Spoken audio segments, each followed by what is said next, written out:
Vamos a invitar al escenario a la ingeniera Antay Ramos.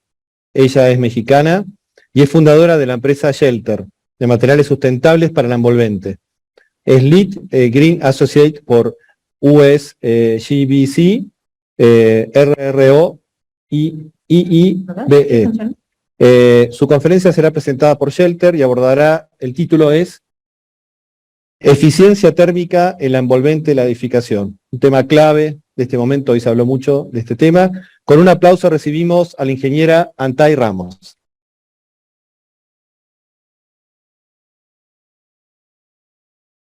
Gracias, buenas tardes, muchas gracias por la invitación. Esta presentación es una presentación técnica, espero no aburrirlos mucho. Vamos a hablar acerca de la eficiencia térmica en la envolvente de la edificación y por qué este es un elemento importante que se debe de tomar en cuenta en el diseño de las fachadas. Entonces, en esta presentación vamos a ver tres temas principales. El consumo de energía en México y estrategias de eficiencia en la envolvente en muros y fachadas específicamente, sistemas de barreras de humedad, aire y vapor y control térmico en el tema de aislamientos y aislamiento continuo específicamente. ¿Por qué nos interesa hacer edificios eficientes, fachadas y muros eficientes? Primero, creo que es muy importante, todos tenemos esa conciencia ambiental, reducir el impacto de las construcciones ambiental, el tema del cambio climático, reducir la huella de carbono. Además, también algo que nos importa mucho es el diseño que nos ayude a la resiliencia en la edificación, también es un objetivo importante. Y también nos interesa el confort de las personas que van a ocupar esa edificación desde el punto de vista en acústica, térmico, en seguridad y también en salud. El consumo de energía en México, sabemos que pues las emisiones de gases de efecto invernadero es algo relevante para nuestro sector, que es en la construcción, que no se debe desestimar, que debemos estar todos preocupados por hacer los edificios eficientes para disminuir estos impactos, ¿no? Entonces, sabemos que nosotros como país, pues somos un país que pues tiene un número importante de emisiones, ¿no? Y bueno, está en todos hacer las diferentes medidas y tomar las medidas para disminuir esto. También en el caso de consumo de energía, los diferentes tipos de edificios van a tener a lo mejor diferentes cantidades o diferente porcentaje, dependiendo de un edificio, ya sea por ejemplo un hospital o bien una oficina, en dónde está su consumo energético. En muchos casos puede ser iluminación, lo más importante, o bien en algunos otros casos podría ser el tema de aire acondicionado y refrigeración, sobre todo en los edificios que están cerrados, que tienen, pues están acondicionados, es un punto muy importante que no debemos desestimar. También, dependiendo de la edificación, vamos a tener casos en donde si tenemos un edificio con una huella pues muy amplia, en donde el techo ocupa la parte más importante, más grande, el techo va a ser por donde vamos a tener la mayor parte de ganancias energéticas, o si es un edificio tipo high-rise, pues vamos a tener que la mayor ganancia energética va a estar por los muros, ¿no? Entonces, dependiendo de este edificio, dependiendo si tiene más vidrio, si tiene elementos opacos, esto puede cambiar. ¿Cuál es nuestra estrategia? Nuestra estrategia es, la base de esta pirámide es reducir la demanda. Entonces, a veces estamos muy preocupados por poner paneles solares en el techo y este tipo de cosas para disminuir el consumo energético, pero nos olvidamos de la base. La base es reducir la demanda energética a través del diseño, la orientación, los materiales que se utilizan, los aislamientos, las barreras de aire, impermeabilización, todo lo que es la envolvente. Entonces, esa es la base de nuestra pirámide en donde nosotros como empresa estamos. Muchas veces nuestros elementos no se ven, están ahí atrás de lo que es visible en el caso de una fachada. Un concepto muy importante que nosotros pues siempre nos gusta pues recordarle a la gente es esto del valor R, que es el valor de resistencia térmica. Entonces, muchos de todos los productos que manejamos En el tema de los aislamientos térmicos es el valor R.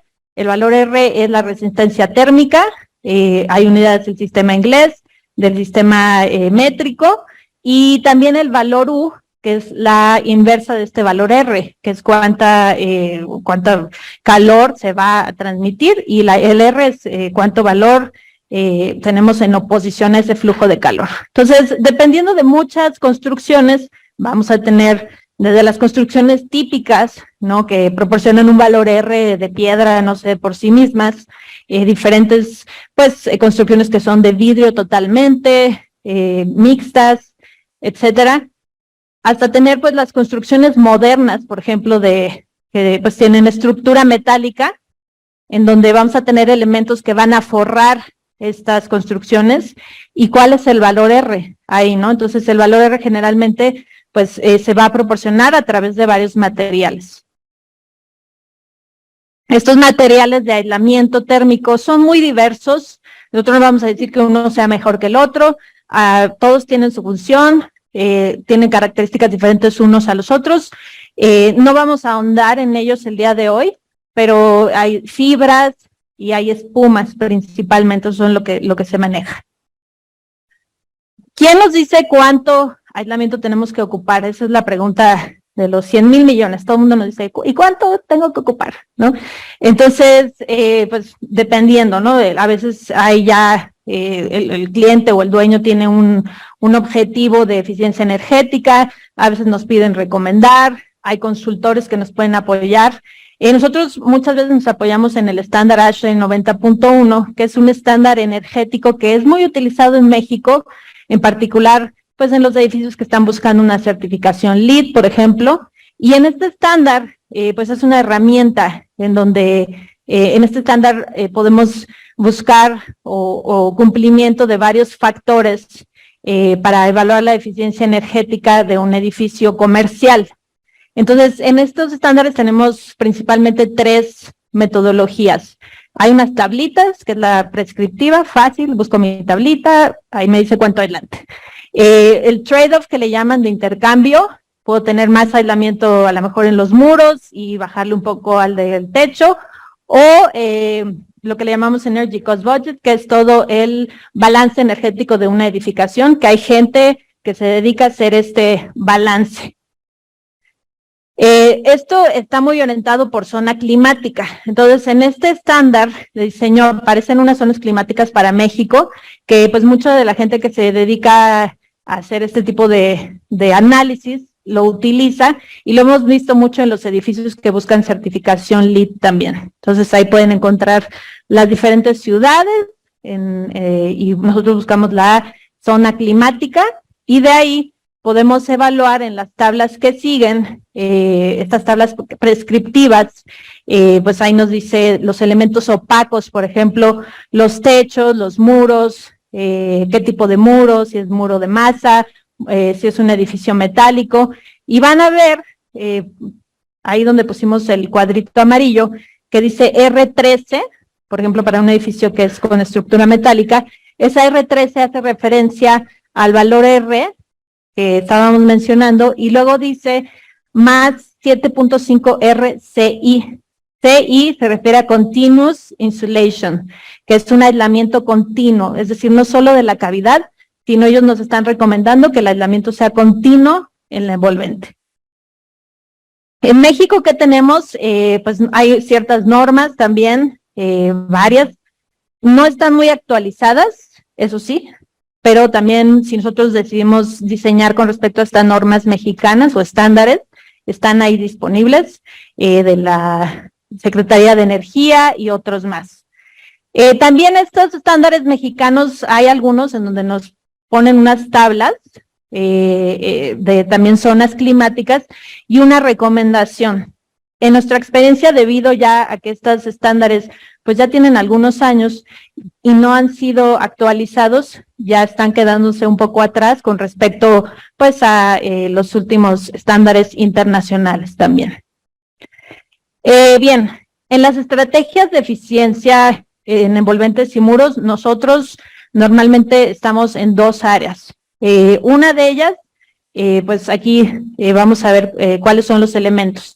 Entonces, hay un concepto que se llama la pared perfecta, siendo un separador ambiental, que pues su misión de la pared o el muro es tener afuera y adentro y que sea delimitado. Entonces, tenemos varios tipos de capas, la capa de control de agua, que puede ser la fachada, dependiendo, ¿no?, de cada una, o puede ser un elemento diferente. El control de aire, el control de vapor, el control térmico, y a veces se puede necesitar un control, por ejemplo, de fuego, una barrera portafuego, o de sonido también. Entonces, estos son diferentes elementos. Esto vamos a ver un poquito más de qué son estas capas, o al menos en las que nosotros estamos involucrados. En las barreras de aire, que es lo primero que vamos a ver, en los códigos internacionales, como el código de ISC, el ASHRAE, las mencionan, en algunos son pues muy importantes, en algunos es opcional, en algunos son obligatorias, entonces dependiendo. Para nosotros sabemos que es un concepto que no es muy común en México y se les puede dar toda, si quisieran más información al respecto de este tema de las barreras de aire y humedad también. ¿Cuál es la diferencia? ¿Qué es una barrera resistente al agua? Entonces, nosotros vemos que a veces le ponen a los edificios como un wrap, ¿no? Eso es como que vemos, que ahí tienen muchas marcas, hay marcas muy conocidas, y esto que le ponen wrap o building wrap, ¿qué es?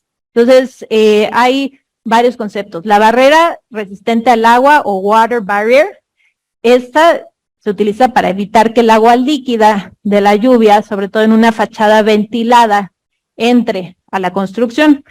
Es en un sistema, se combina con flashings y otros materiales, y esto es para que el agua líquida se mantenga afuera. También tenemos lo que se le conoce como una barrera de aire. Esta barrera de aire nos ayuda a evitar las fugas de aire. Entonces, tengo un edificio que me cuesta muchísimo mantenerlo acondicionado. Y si mi fachada o mi envolvente está llena de hoyitos y por ahí se escapa todo el aire acondicionado, pues no es algo que contribuya a la eficiencia energética. Entonces, la principal función de estas barreras de aire es sellar la envolvente y evitar las fugas. Son muy significativas estas fugas de aire y representan pérdidas económicas. Además de eso, una barrera de vapor o retardante de vapor, más bien, limitan la cantidad de vapor de agua que se difunde a través de la pared. Son más comunes en climas fríos porque tenemos esa diferencial de temperaturas. Aquí en muchos casos en México, pues las temperaturas no son tan diferentes las que hay adentro y las que hay afuera, ¿no? No tenemos nieve y esas cosas. Nosotros como conjunto, estos tres materiales le llamamos weather barrier o barrera pues de intemperie. Entonces, volviendo al tema, las fugas de aire son muy significativas. Tenemos una fuga pequeña y es muy significativo el impacto en el costo. Entonces, reducir las fugas de aire puede ahorrar entre un 5 y 40% de la energía de calefacción y refrigeración, dependiendo de cuánto aire se esté fugando. Estos sistemas de barrera de aire son sistemas completos, entonces nos ayudan a conservar la energía, a hacer menores los costos iniciales si se instalan desde un inicio, mejorar la calidad del ambiente interior, el tema en una ciudad donde tenemos toda la contaminación allá afuera. Si nosotros mantenemos esa envolvente sellada y con los sistemas de filtros y demás, pues puede ser que el aire interior esté un poquito más limpio y nos da beneficios en proyectos LEED. Y es una combinación de materiales, entonces no solo es poner ese building wrap que vemos, sino es sellarlo, poner los flashings, todos esos elementos. ¿Cuáles son los tipos de barreras de vapor, aire, humedad? Brevemente, hay algunas que son permeables al vapor, hay algunas que son impermeables, hay líquidas, hay autoadheribles, hay de textiles, de polipropileno, también es aislamientos que ya incluyen un foil de aluminio que funciona como una barrera. Hay muchas opciones. Aquí hay algunas fotos, autoadheribles, por ejemplo, en líquido también, esta es una fotografía, algunas envolturas mecánicas que se sujetan mecánicamente. Ya hay algunos productos que son las placas, estas de fachadas, como estas, sin decir marcas, pero ya traen el elemento de barrera incorporado, entonces solo lo que hay que hacer es el junteo los detalles. Entonces estas son otras opciones. El tema del aislamiento que les comentaba con foil de aluminio, ya es un aislamiento que trae este foil está aceptado como una barrera de aire, humedad y vapor, y solo se tienen que trabajar las juntas de este material aislante. Entonces tenemos aislante térmico y barrera en uno. Algo muy importante que sí hemos visto que falta a lo mejor un poco esa integración.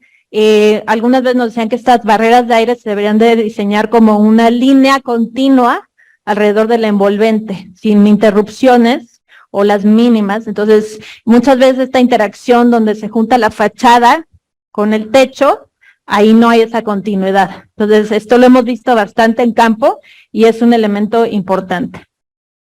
Entonces, esto es en el tema de barreras de aire, humedad y vapor.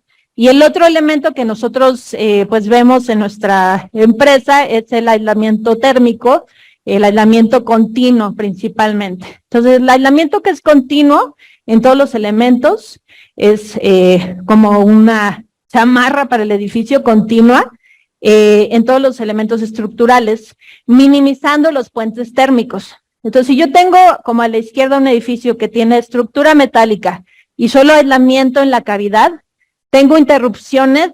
Cada estructura metálica que mide, que puede ser cada 60 centímetros, tengo un puente térmico. Entonces, el desempeño no va a ser tan bueno, aunque yo ponga en esa cavidad un montón de aislante. Si yo aíslo por afuera continuamente, voy a tener un mejor desempeño térmico y puede ser un aislamiento en un espesor moderado, y con eso ya tenemos un buen desempeño porque estamos cubriendo todos esos puentes térmicos. El valor R efectivo, entonces volviendo al ejemplo, si yo tengo aislamiento únicamente en la cavidad, yo puedo decir que estoy poniendo, por ejemplo, ahí en el ejemplo tengo el aislamiento en la cavidad, una R11, pero si yo tengo estructura metálica a cada 24 pulgadas, mi aislamiento efectivo se reduce de 11 a 6.6, entonces más o menos la mitad del valor efectivo. Los puentes térmicos son muy significativos. En algunos países, como en Estados Unidos, en muchos casos ya nos obligan a poner por código de construcción para cumplimiento un aislamiento continuo. Aquí hay algunas fotografías, por ejemplo, este es aislamiento continuo de la nada mineral de roca, también se puede ver ahí atrás la barrera de aire. En el tema, pues también aquí hay con la fachada ventilada que se puede ver. Entonces, muchas veces los diseñadores nos piden un aislamiento u otro, dependiendo, por ejemplo, el fuego también es un elemento importante. En Europa ha habido algunos casos en donde la fachada se ha incendiado y se pudo ver que el aislamiento contribuyó en el tema del fuego por ser combustible. Entonces eso es un elemento importante a considerar, ¿no? Entonces hay varias opciones, ¿no? En este caso, por ejemplo, es un aislamiento de espuma con el foil de aluminio. Este foil tiene un rating y se hacen las juntas y ya actúa como la barrera de aire y aislamiento. Hay varias configuraciones, aquí pueden ver algunos ejemplos, pues la placa, ¿no?, de yeso, la barrera de aire, el aislante, la fachada. O bien, dependiendo de lo que se requiera, es muy flexible, se adapta muy bien, pues digamos, a las diferentes consideraciones de diseño. Y nuestro objetivo es solamente darles a conocer que están estos productos y hay opciones que se pueden adaptar, digamos, a los diferentes requerimientos de diseño que hay en todo pues el tema de fachadas y muros. Algo muy importante que no hay que dejar de olvidar, y por ahí estuvimos platicando al respecto, es que los sistemas de fijación de las fachadas, dependiendo de lo que sean, metálicos o no, pueden actuar como puentes térmicos. Entonces no hay que desestimar este elemento, ¿no? Hay algunos sistemas de fijación que son de fibra de vidrio o bien de plástico, para que no sea, no contribuya a el paso del calor a través de, pues, las fijaciones de la fachada. Entonces, dependiendo del material, pues el mensaje es que no desestimen también las fijaciones, porque puede ser algo que contribuya. Como conclusión, si llegué a tiempo, los aislamientos de la edificación pueden contribuir al ahorro de energía, sobre todo si es un aislamiento continuo, nos ayuda a minimizar los puentes térmicos, tienen desempeño a largo plazo y se pagan rápidamente en el retorno en la inversión. Evitar las fugas de aire es muy importante, utilizando los sistemas de barreras de aire, de humedad, barreras de humedad, y si es necesario de vapor, también que sean continuas. Hay que especificar correctamente la envolvente para que se desempeñe como un elemento, pues, integral, y si tienen dudas, si quieren conocer más, ahí estamos afuera y con mucho gusto nos pueden contactar. Gracias.